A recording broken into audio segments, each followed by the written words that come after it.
is Big Jeff, and Paul will be joining us soon, I'm assuming. But I figured we'd talk about what everybody's talking about, which would be this new information that's been brought forth by Kathleen Zellner and her investigators. So, who would like to comment first? I'll go first, Billy. All right. One thing that I'd kind of like to say about it, is even though it does, a lot of the information contradicts a lot of the stuff that many of us have been holding near and dear in our hearts, like the Wilmer Sievert sighting, for example, and others. It kind of negates that kind of stuff in that witness testimony. We have been living in a world for a while where at least we can respect each other's opinions. Some people think Ryan is guilty of this crime. Some people think Bobby is guilty of this crime. With this new information, it's not, even though it contradicts, we should still give the respect that this new theory deserves. And if we can live in that previous universe where people agreed to disagree, and even though they had their favorite subject, we can still add this new piece of evidence in and agree to disagree without hammering it, in the vein of the guilters. So that's kind of all I'd like to say about it, and hand it off to you guys. Yeah, I'll add to that if I might. In my sense, it at least so. First of all, I agree with your point, Jeff, and as a minimum, it establishes greater doubt. There's obviously pieces to the puzzle that we don't understand, and so we may maintain minds open. But it's an incredible finding that all parties should be interested in. And one thing that I find fascinating is the mainstream media remains tight-lipped and silent. It's, yeah. I just want to mention to Big Jeff that I don't think we have any guilters here.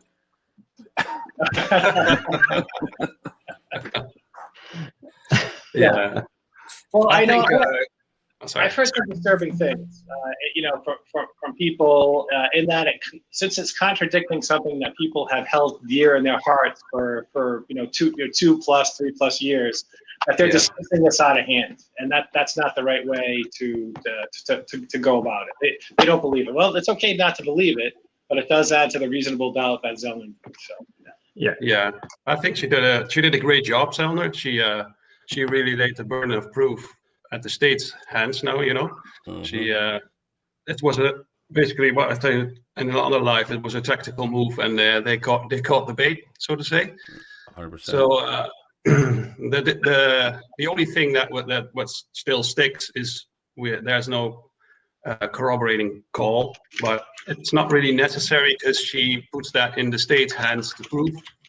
They have the burden of proof to prove that call exists. I'm quite convinced that Zellner, with the consent of Thomas Lewinsky, has proof of him making that call in that time period. She does that. She does let the burden of proof be with the state. So that's what I think. Well, yeah, go ahead. When I first seen the first motion to remand it, I was skeptical of myself. I was questioning where's the evidence, and her reply to the state, she answered my questions. So that dredges up two data points. One is the fact that there's a witness talking about seeing two people pushing a raft, and then the other element is the withhold of the call that's alleged. So those are two data points. Well, I like McGill's Twitter analysis that basically says, show me what, if you can show something that, corroborates or not this evidence, then this is something that I should have had before. So either way you look at it, you've withheld something. So that's a brilliant analysis, McGill, that you have on Twitter. Well, I'm just calling it like I see it, It's like a boxing ploy. A lot of times you put up that soft jab guard. They try to punch on that side, and you're ready to duck and give them the straight right. So I see Zellner got him to step right into this one. For sure. She did. If I could make a comment on the call, I did respond to your Twitter thing, and let's remember that these phone records stick around for a long, long time. They are considered billing evidentiary from the phone companies themselves.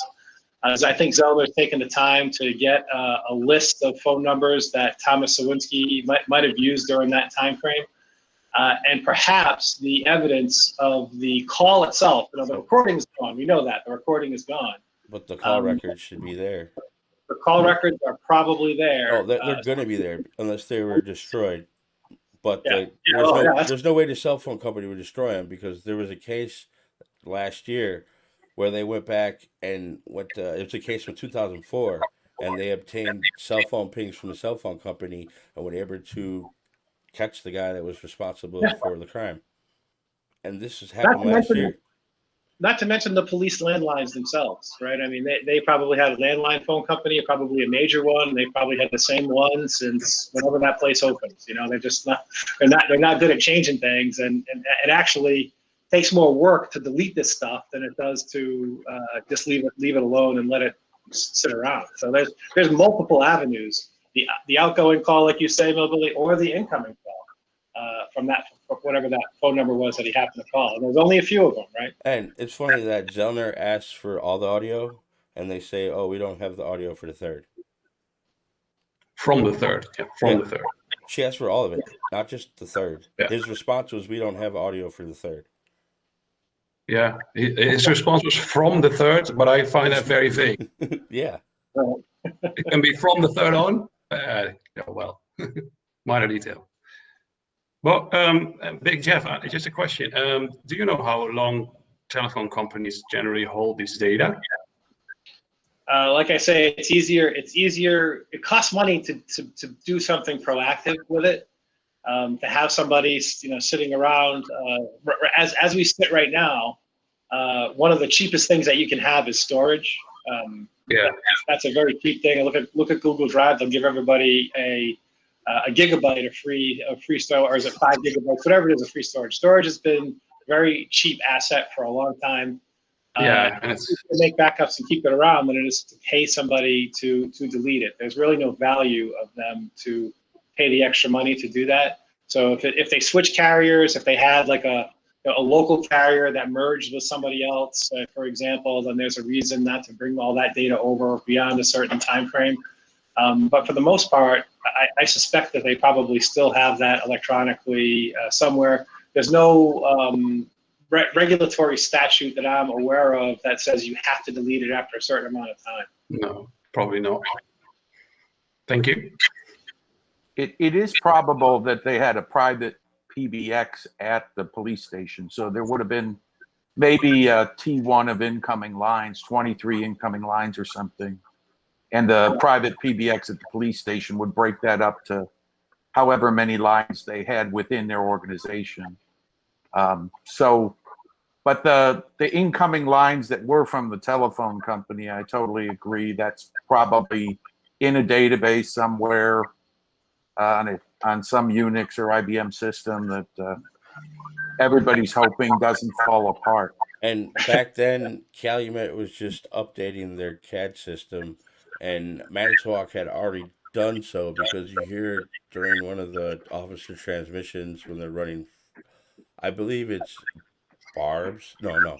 They're running Lori Dassey and Penny Bernstein's phone number, and the officer states, "I'm going to look in the old CAD system to see if we have it in there," because they're looking for their phone numbers. Yeah, and here you mean CAD, you mean computer automated dispatch, not like a drafting system. No, whatever they use to dictate what happens through the day. They put their tapes in their machines, records everything that happens for that day. Then they take it out. Next officer takes over shift, puts their tape in the machine. Everything's recorded. Every time you call the sheriff's department, police department, it's all recorded. Even when you call private businesses, they tell you in the beginning this call is going to be recorded. But they don't do that when you call the sheriff's department. We just record it. Which is understandable, because if you got somebody calling in a tip and they never call back, and you're just relying on officers taking no notes, it may just disappear. Well, let's just say that Manitowoc County isn't exactly state of the art. Well, it just bothers me because there's 3 dispatch lines. One of them was specifically given out to the public. We have no audio at all for that. There's the 4201 number. It's got 30 calls, which does not contain the 4th at all, and it's only from the 3rd to the 5th. And then the other line is the 4202, and that goes from the 3rd to the 12th. No audio for the 4th, and there's only 49 calls. It seems to me it comes back to the same old issue that there's an agenda to preserve the incarceration. And so the question is that data resident on their system or not. The answer to that depends on whether it suits the agenda. And Yeah. so I don't suspect we have a technical issue, a technology issue, but rather the wish to adapt the record to the conclusion they care to make. So the probable outcome is Sellner will have the proof of the call being made from Sawinski's part, and the state or Manitowoc has got a big problem not having the audio. Yep. And it just bothers me that DCI report of them talking to the Spring Tube, that they even bring up the Herald Times. Yeah. Why would they be bringing up that exact paper? Right? It was like they were checking a tip they got and they didn't like the answer. I wonder if there's many other daily papers around there, because it sounds like, is that the biggest paper and that's why they call it out? Well, the biggest paper in the state would be the Journal Sentinel, which is out of Milwaukee. And that gets distributed all over the state. Well, not all over the state, but majority of major cities. And so does Green Bay. Yeah, Green Bay. They got every city has their own local paper. Yeah. That's the paper that Sawinski said he was delivering. Is that paper? And on the 6th, DCI goes out and interviews Spring Tubes, writes this report. And they don't say the questions that they ask in this DCI report, but in the answers we see, or the summary answers, we see that the paper was, the way that they write it, the paper was delivered around 9 o'clock. We know that's ludicrous, but so why are they asking about that paper? Why that exact paper about the guy who lives on the end of Avery Road on the 6th? Well, it's the local paper. And it's the local paper from Manitowoc County. Mm-hmm. So it has their high schools and the Herald Times gets distributed in Green Bay, Sheboygan, Manitowoc, and Calumet. Yeah, so local.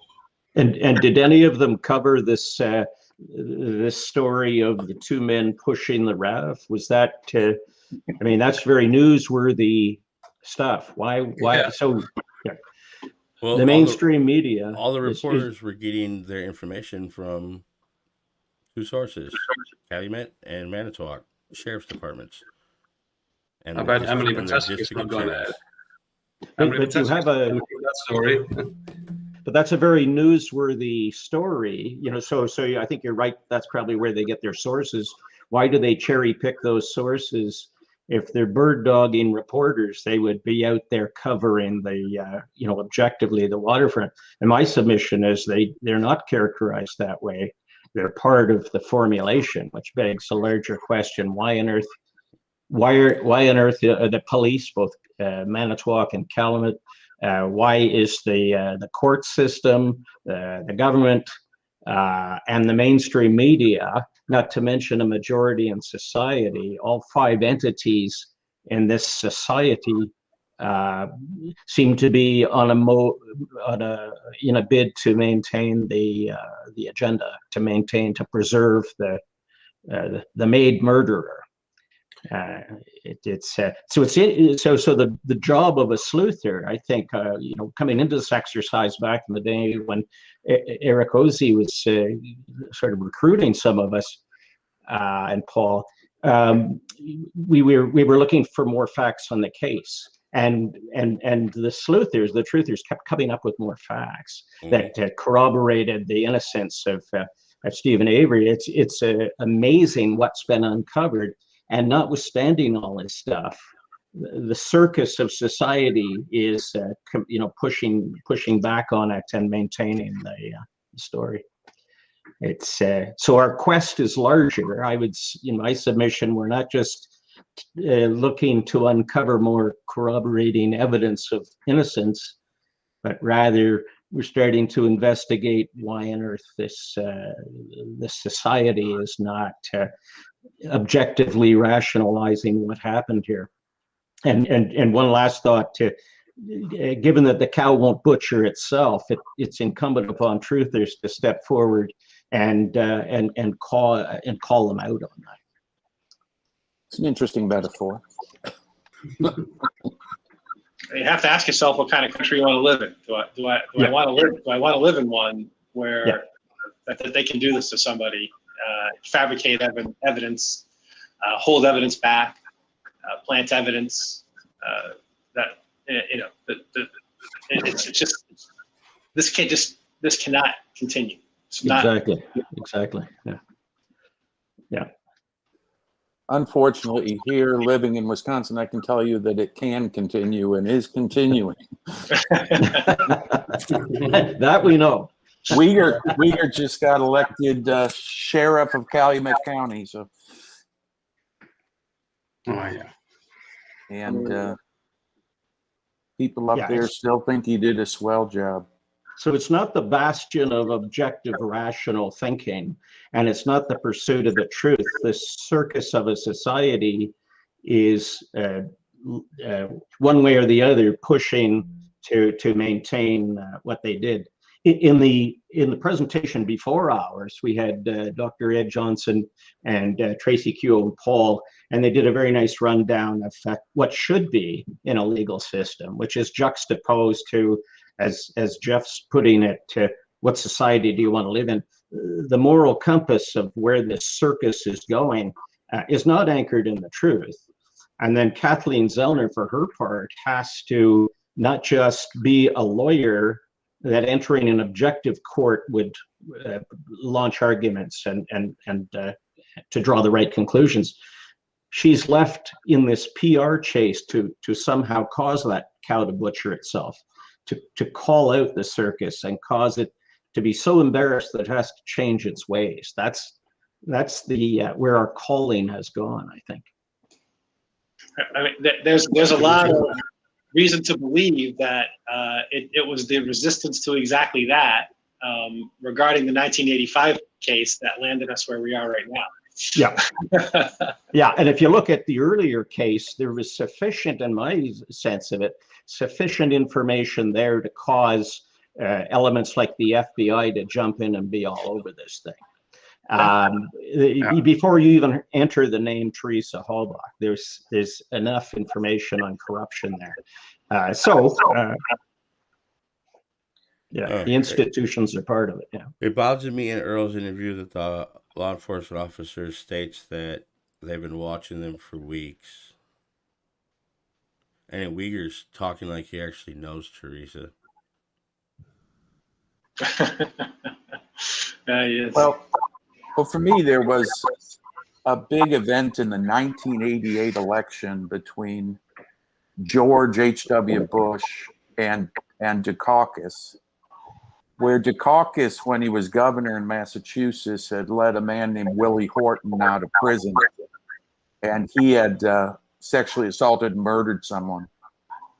And what they did was they ran ads day and night showing a man walking through a turnstile and then sort of fading into this dark, ominous assault that was sort of foggy, and blaming Dukakis for the murder.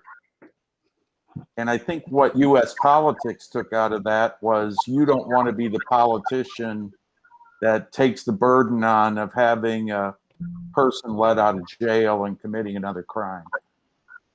And it's actually hit both our parties. There's a lot to the George Herbert Walker Bush to unpack, too. A lot more dimensions to that man than meets the eye in the mainstream. But it's political, and it's political gamesmanship. But I think what we've got, bringing that back to Manitowoc, you've got the intersection of politics and what is supposed to be an objective court system. So if we look at what Dr. Johnson talked about in the last podcast, these are the should-bes in a sound legal system, and in my submission also a objective reasoning. The two are the same thing, but the politics enters an agenda, and that's, I think, where we're getting into trouble. There's this reinforcing loop, and it goes from the local court to the circuit court to state up to the Supreme Court in the case of Brendan Dassey. These are some heavy-hitting opinions that seem to be caught up in the circus. I think that in addition to that, we have prosecutors who treat this like a game to win, rather than a duty to uncover evidence. Well, even the Vice President of the United States thought it was a good idea to withhold exculpatory evidence against a particular victim. Let's say it was somebody who was accused, because she is interested in making a name for herself. She had political aspirations. Yep. And therefore, if you think it's any party is immune to it, no way. That's just not the case. It's about people and their aspirations. Yeah, the end justifies the means is what they. Yeah. Mm-hmm. Unfortunately, all they care about is their career benefits and where they're going. That's right. And not taking risks with their career. Yes. Well, Ken Kranz definitely did. He paid the price. He actually got outed. That's the whole reason why he got outed for that, was because he decided he was going to run for office against an incumbent Republican candidate, and there's every reason to believe it's that incumbent that's the one that sort of released all that dirt to the media. Oh yeah, as soon as you become a public figure, they're coming after dirt. I mean, right. What was it last year that I think it was a governor or something, or some kind of official, they brought something that happened when he was a teenager. Well, why is that? Why is that the culture there? I don't get that. Because cancel culture now these days. Yeah, that's what you get after that. They say in the Wild West, the judge would just come in so you could hang people, and that's the sole purpose, was you had the show trial, so they got him out of the jail and they could hang him. And there's been a race to the bottom to be hard on crime for both parties, which has really hurt. And it's backed by big money, and our system is totally corrupted by politics right now. I think. Yeah, I've heard the UK system has some protections against that. I don't really know about a lot of the systems in Europe, but I don't either. I'm from Canada, but which might as well be. That's in Europe, right? it may soon be. Quebec. I think so. The way I look at it is it's on a tactical footing at the expense of principle. So whereas a court is, in my perhaps naive thinking, a court is to be exercising objective judgment, fairness, reasonableness, ethical practice. These are all principles. But when it operates tactically to preserve an agenda, it comes back to the what can you get what can I get away with? Now in the case we're studying here, that's a very, very blatant and clear application of tactic over principle. I would say in Canada and the UK as well, they do the same thing, but they do it more covertly. And otherwise, there wouldn't be voices like Dr. Ed Johnson making the points that he makes. It wouldn't be newsworthy. It just baffles my mind that there's two different scenarios on which this crime took place. Yeah. And they're both convicted. Yeah.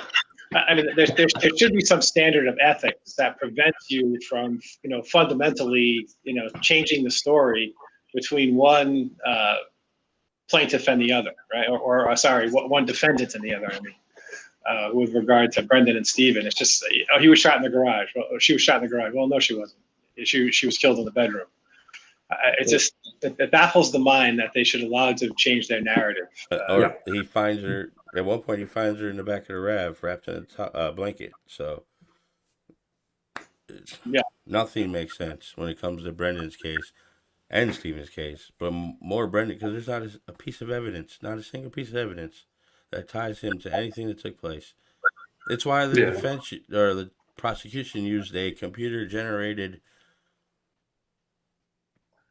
depiction of the whole property instead of using actual photos. Because if they would actually show the jury the picture of his broom before they destroyed it, they would have questions. I mean, how about taking the jury there, right? Buting and Strang wanted to take the jury to the Avery property to go in and see the size of this place, right? This place that they had in their custody for, 7 days, and could do whatever they want, and tore it to shreds and couldn't find a piece of forensic evidence that proved that she was inside that trailer, or, until March that she was inside that garage with the magic bullet. Yeah, that's crazy. It's a wonder they didn't use the bobcat that they used to sift through the fire to take out the trailer. They did inside, more or less. They had a bucket for the wheel loader. They could have took it down pretty easy. That's right. Yeah. Talk about crazy though. No pictures on the fire. And a bobcat or whatever that little vehicle. At least it was a small one to be a little more precise. They didn't come in with a front end loader. And why didn't they tape off the RAV like they did Cuss Road? Yeah. Or every other piece of evidence they found. They just left it. They taped off the entrance to the property after you drive past my Avery's. That's where they taped it off. Yeah. And the command post was right in front of that. The checkpoint to get onto the property is at the end of Avery Road in 147. That's where everybody signed in, right there. So who knows where they went past the checkpoint. Also, skid steer is not something that's real useful for sifting through dirt to look for cremains. No, you use a trowel. It's likely that the driver missed a few things that he spread out all through the yard. He thought he was putting in a patio or something. But if you listed all the implements you would apply in a case like that for forensic analysis, I think skid steer would be at the bottom of the list. Yeah, maybe a monster excavator would be last, but I that was the 11th, right? Because at the 10th, they at least made a report, the DCI, that they did something of a grid search or put some flags in the whole garden behind the garage, but also no pictures of that. No. Yeah, well, they did it with the skid steer, so. That's the next day. Yeah. It's like they might have, because we don't know. It was a grid search, he went in rows just like he was mowing the lawn. Yeah, so put some flags here and there, for interesting pictures. But it's likely there's still some cremains in that backyard, and the right dog nose might be able to find them. Interesting thought.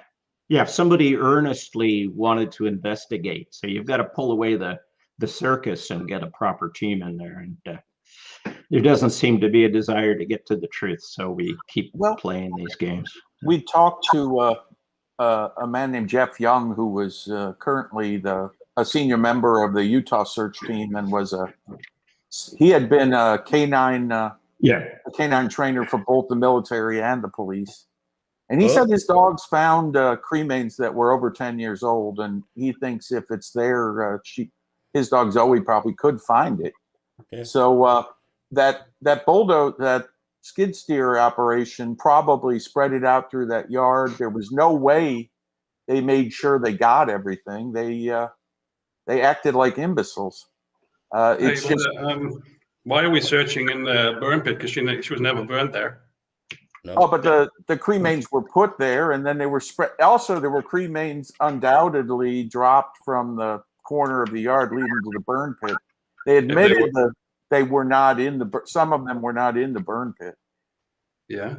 I guess they walked out afterward, being carried by caterpillars or something. Magilla, on that topic of the dog finding cremains, is there some states that the cremains have to be in? You know, for example, if is it possible that they're burned beyond the ability of the dog to detect them, or is the dog trained on cremains, and no matter what you do, except to reduce it to ash, they're going to find it? Well, the dog's trained on. Jeff explained this. It's trained on all sorts of human remains, from just blood to tissue to cadavers to cremains. And it would actually smell out the ash that it's been trained on. The ash has a distinct smell over ash from other things because of the minerals that are in human ash, mainly from the bone. So it would find it. The question is whether you could get DNA from it. The California fires, during the California fires, they found out that they could identify DNA in extremely burned human remains. And that's what Zellner was hoping to bring to bear. But, I wonder we how have to hot find her those some fires cremains. got. Oh, the Well, California fires? Yeah.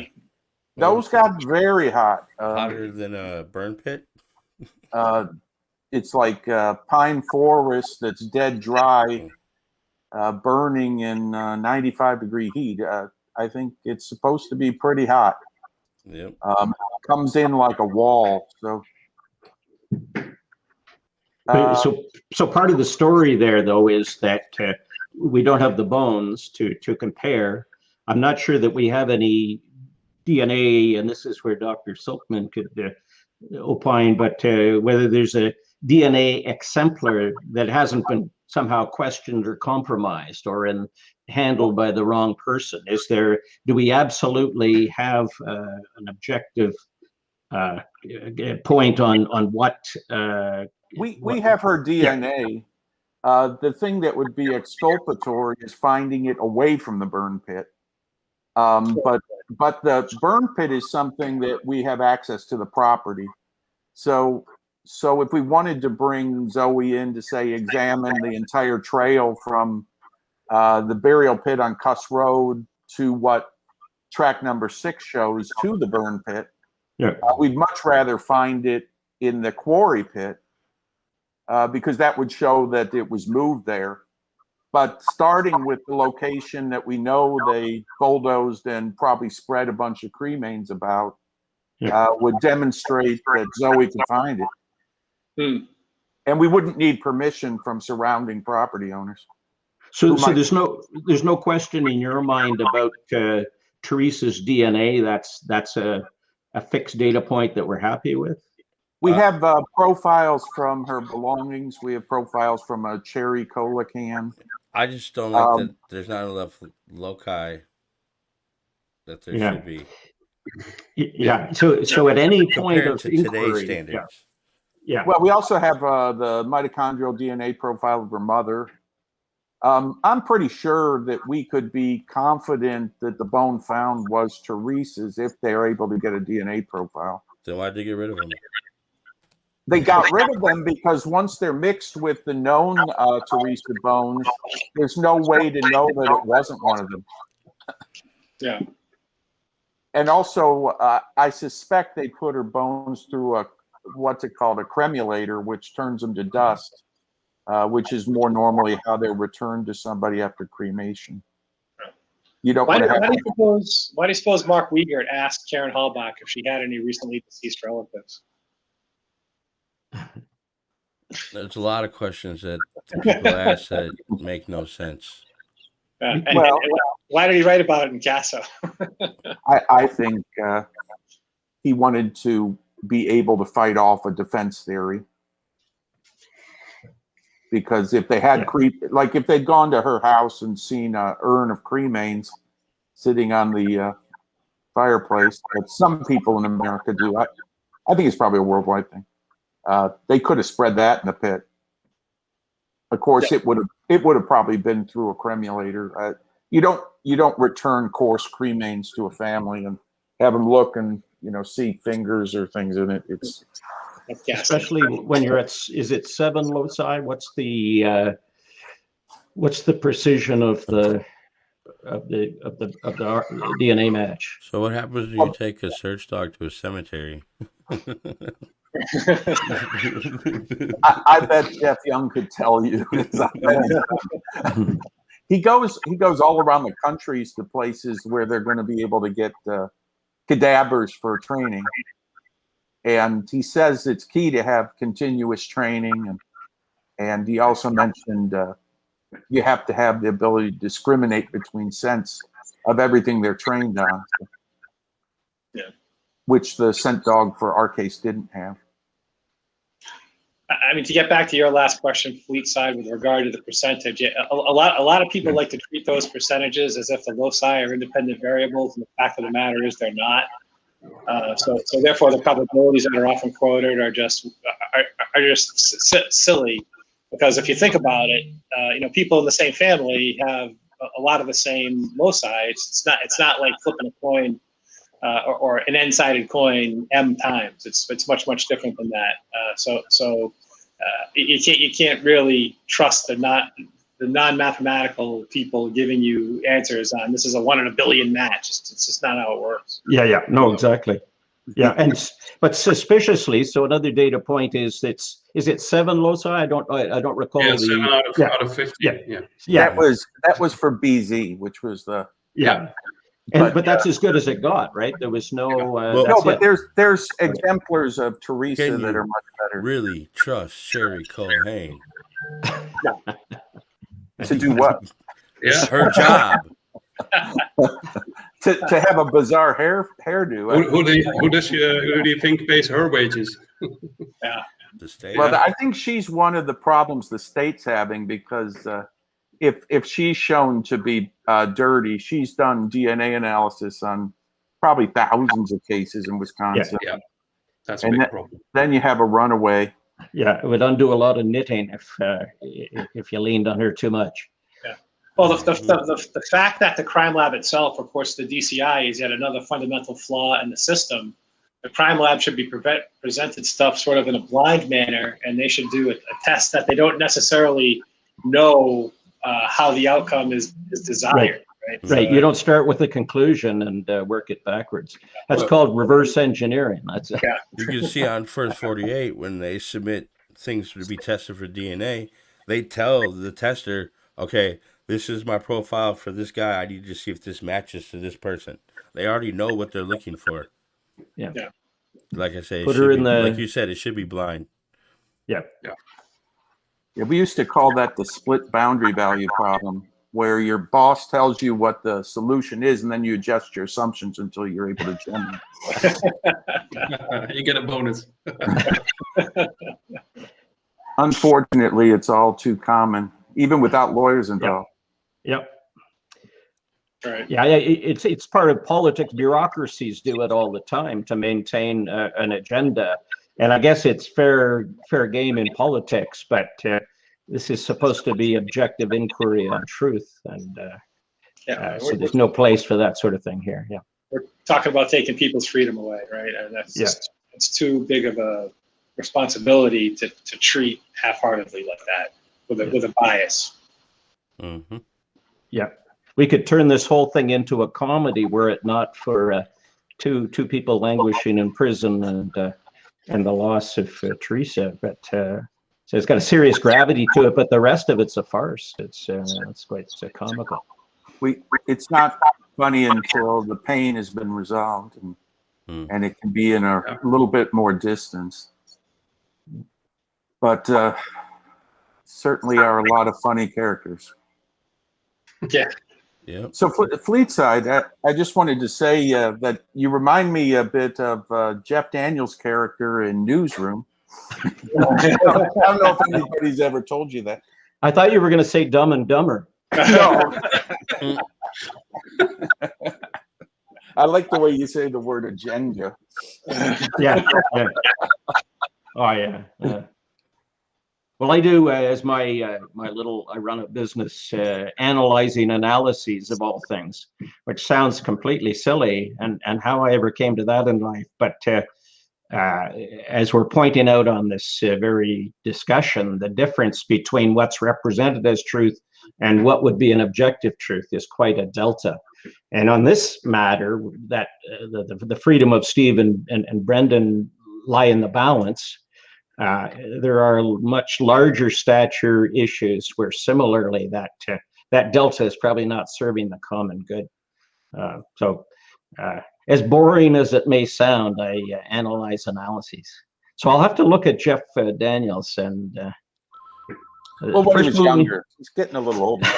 No, it's thank you for that. The HBO series Newsroom, where he's a real go-getter for the truth. That's for sure.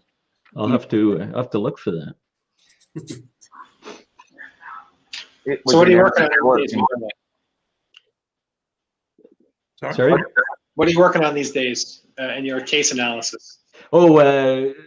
Mainly stick to the big stuff. When I was a kid, Kennedy was assassinated, and so, as with many of us, we sleuthed that one to death. And I was at an impressionable age when that happened, so that one sort of stuck with me. And then, usuals, 9/11, climate change, and COVID, and all the rest of those things. But I find this case, what I find fascinating, though, I guess one thing that drew me to Making a Murderer, and I would assume the rest of us here, was the difference between quite apparent line of objective inquiry and where the manipulation tends to push to this, as I call it, an agenda to maintain an outcome. It was just so apparent on its face. And somebody coined the term mental gymnastics. I think I stole that off Reddit or one of those. And I really like that term, mental gymnastics. But the institutions are forced into as Zellner herself put, sloppy reading. It would require sloppy reading. She's getting quite coy with the whole thing. I mean, there's just such a flagrant disregard of common sense. Mm-hmm. Yeah. Well, yeah, that's kind of what drew me to it too. And of course, there was the phone aspect is what really drew me in to try and get some data about it. And I wish there was more data. And that data is long gone. The exact stuff that we would like to have to be able to really understand whether or not say the White Law Tower was really the one that was on the neighbor list of any tower that was nearby. So she actually, there was a reasonable reason to ping off of it. The lack of phone records is my problem. Oh yeah. No text messaging data. Yeah. And the fact that they subpoenaed for her phone pings before they submitted for her call information. It's like they were trusting what Ryan and Scott gave them when they showed up on the 3rd. Because all the information obtained by law enforcement was given to them by Ryan Hilligus and Scott Vlodorn. And yeah, that came from the Singular website, didn't it? Yep. They obviously logged onto her computer. Yeah. Guessing the password, something with the sisters. There should be records of that if they did a full computer analysis of her computer. Yeah. It's the things that don't make sense in this case, and there's lots of them. I mean, there's holes. So there are holes in the narrative precisely where you need to fill in a blank. The coincidence of that is astounding. Like Jeff, you can test Brian Dassey's interview. They say that something happened when the tape wasn't working, but we hear what they said on the tape. That's right. They say they flipped it and talked about this, and then the tape failed. But no, that's not. That couldn't have been how it happened. So there's absolutely nothing reported in that interview from when they flipped the tape over. Oh yeah. I know you're shocked about that. No, edit. Shocking. Yeah. Well, I say can't trust queso. No, full of lies. You can't. And even the document that Seeking Truth for Good was able to provide us that actually contained the tower location and the sector numbers that allowed us to track Teresa. That was part of the Singular report. That document has no queso number, right? I mean, I think she's a she.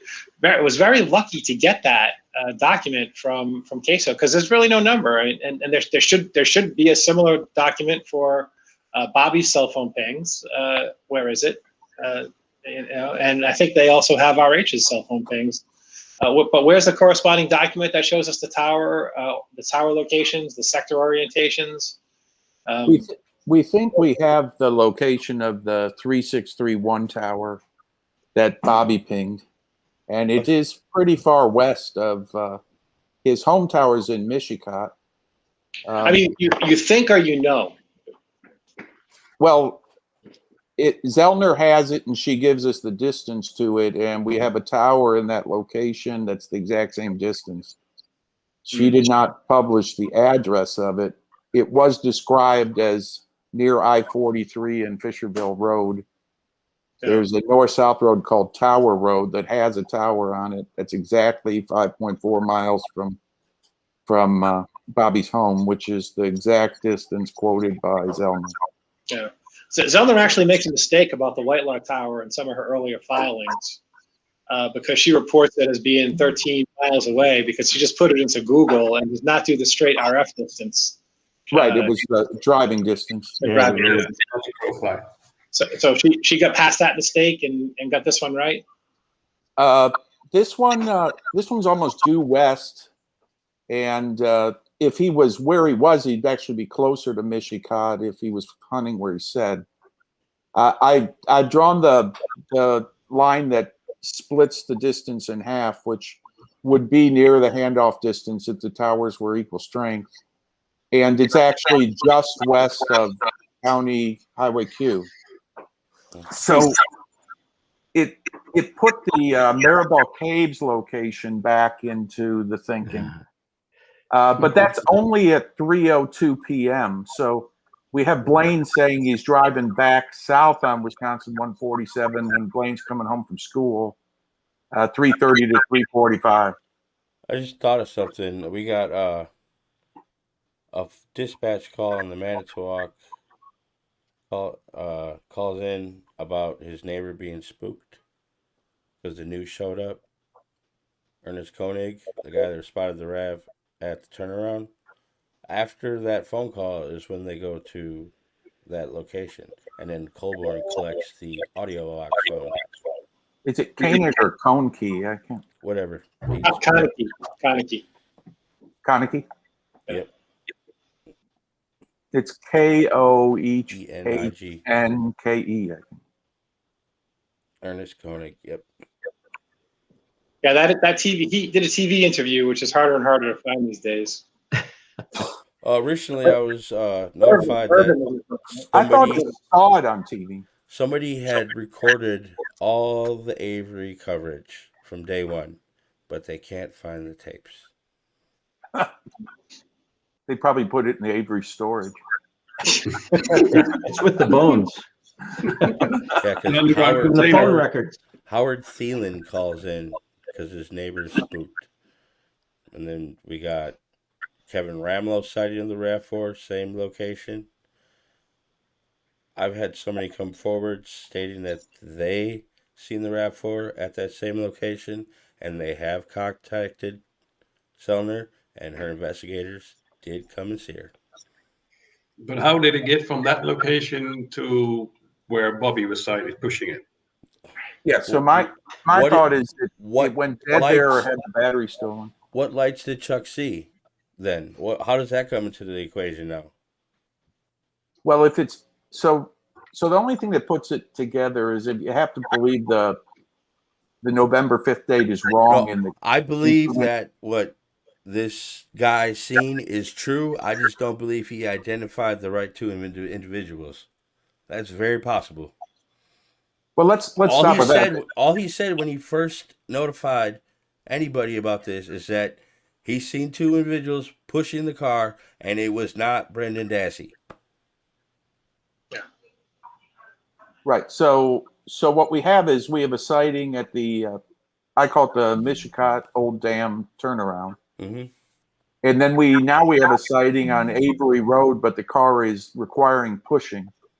So if the car was ditched at the turnaround, I think either the battery was stolen or went dead. Very early in the morning, they're trying to get it away from there. Jerice and I were working on a theory that maybe it was ditched at Michael's quarry. It does They have would have white seen it on the chalk outside. flyover. That's So why this was earlier I'm just saying than that's that. why the flyover is edited, because they found that car. Well, I think the flyover shows that it's already on the yard on the 4th. But Yeah, if so it's in the quarry, Joris came up with that deer was hit directly across the entrance to the Michael's quarry. He came up with documentation on that. On Q or on JMO Creek? Wisconsin 147. Right next to Avery Road? Yeah. Right. So if Bobby's thinking I got this thing hidden there and the police are like standing 100 yards from it, I better get it the fuck out of there. And then that night, maybe they move it from the quarry. They try to push it in and they decide, screw this. Eventually go in, find a battery, come out on one of the ATVs, put the battery in. The next morning, you can push the car with an ATV. Why even get the battery? Well, they got to push it into the pit. Yeah, you could push it. ATV would be able to push the car. If two individuals can push the car, an ATV surely hell can. I'm just saying, if you either have to totally dismiss Wilmer's call or harmonize it. To harmonize it, they change the battery and go in through the back way. Do we not have You've access? got a lot of evidence back there. Do we not have access to the gentleman that came forward with the narrative that two gentlemen were pushing the RAB? Does Kathleen have access to him? And he lives in Colorado. She has access to him. He's alive. He was all right with all this going public because he's nowhere near these police anymore. The best thing that I've seen from him is where he said that he had no idea there was a reward. And if he was to get the money, he's going to donate it to the Hallbach family. And another fact I just found out that Thomas Sawinski guy that lived at the same trailer park as Scott Tadich in 2001. So it's not a big trailer park. So they probably knew each other from Fish. So that makes, to me, Scott not being one the older man, he would recognize it. It's plausible. Oh, yeah. Plausible, yeah. Yeah, that flyover video is another missing data point, right? Cherry picking missing information. We got part of the flyover, but the piece we want, we don't have. Yeah. One good frame, and there's some people don't see the car there, but I think you can see the car. I've got a exhibit that I've made. Well, if the car's already there in the 4th, then that debunks them pushing a vehicle. On the 5th. On the 5th, yeah. But he says earlier he's not sure what day, and then somebody talks. Kevin Remlo says he stated he's seen the car there on the 3rd and the 4th, and the last person to claim to see the car at the turnaround was Robert Fabian, but then he changes his story and changes the complete color of the car and the make. And that's after they initially talked to him. They re-talked to him on the 30th. They first talked to him on the... But maybe he thought it was green and it's blue, so we got that whole problem. It said green in the flyers. Her mother reported it green. That's why it said green in the flyers, too. Why did they change what she said on the search warrants? They claim that she reported her missing at 5 p.m. That's a lie. And they say that she said the car was blue. Another lie. Why are they lying about stupid shit? If this under yellow lights, it appears green. And Kratz said green and or blue. And then by end it's all blue. A matter of perception, guys. Really, the color is a matter of perception to me. Yeah. Yeah. But why report the wrong color if you're looking for your daughter? Because they do a sloppy job at everything. Yeah. Might be not something simple like that, It's just that it works to their advantage like way too often. Yeah. That's true. Yeah. Maintains the agenda. That's it. The problem is that every sloppy thing they do is not necessarily a nefarious thing. That's the hardest part to get control of, Yeah. Well, our time is up for this. I know we should have had more time, but I would like to welcome you guys all back some other time and continue talking, if you don't mind. Yes. Thanks for having us. Yes. Thanks for having us, buddy. Yes, yeah. Thank you, Yeah. Paul, Pleasure for you setting talking. this all up. Yeah, we can do it a Thank drink you for now, hosting Big us, Billy, and next time I'll remember to bring more bananas. Y'all have a great day and enjoy the rest of the shows. Thank Take you. care, guys. Thank Bye. you.